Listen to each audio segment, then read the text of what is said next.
Hi, everybody. This is Dave Hodges, and I am the host of Hodgeball Sports Analysis. And this is my recreational channel, my fun channel. You basically know me as a newscaster, a person that has news with views.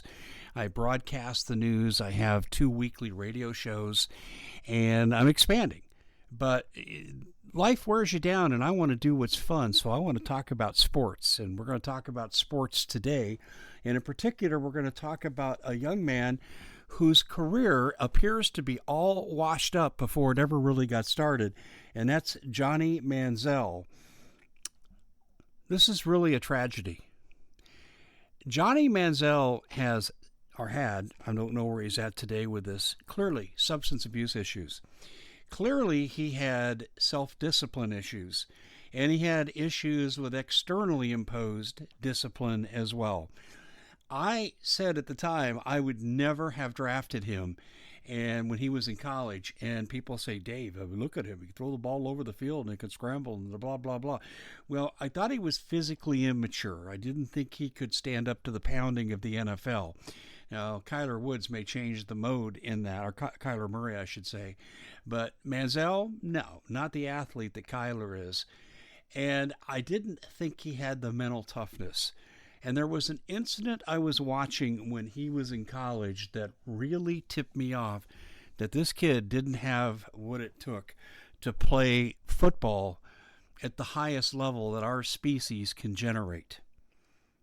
He got into a verbal pissing match with the opposing team's sideline, and as he walked off the field after an incomplete third down pass and his team was punting, he flipped off the bench of the other team and got a 15-yard unsportsmanlike penalty.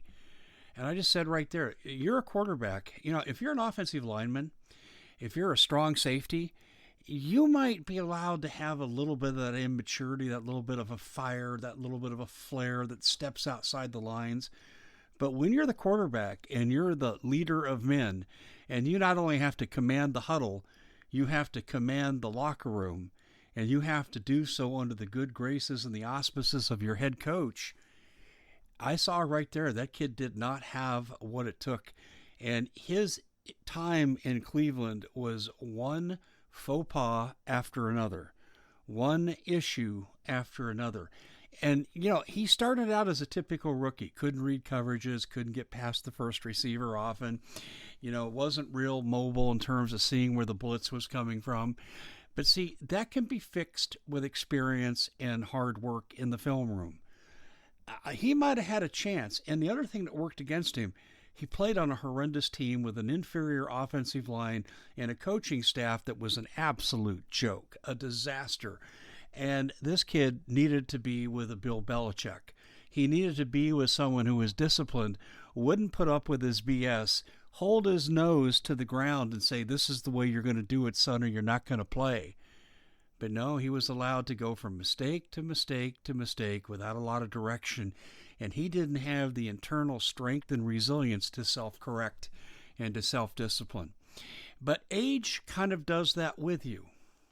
And I was thinking maybe he goes to Canada, plays for a year, comes back, latches on to an NFL team, maybe on the practice squad, shows that he's sincere, just wants another chance. He chooses a disciplinary coach that won't take his crap, and he works his way back, and maybe he has some kind of career.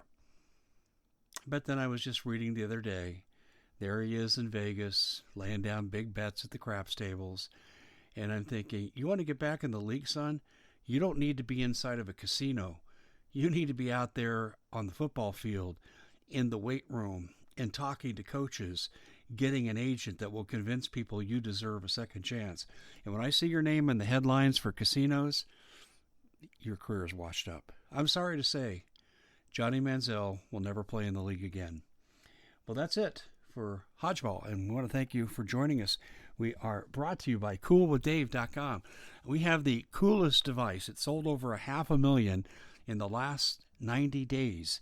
And I'm asking you to take a look at this by going to the website, coolwithdave.com, and you'll see you can lower the temperature of a hot spot around you by up to 25 degrees. It's fantastic. There are price adjustments, there are specials there. Go check it out, because I'll tell you what, I've got mine. I love it. Actually, I have more than one, and you're going to have more than one too. Check it out, coolwithdave.com. We'll see you back here next time. Thanks for joining us here on Hodgeball.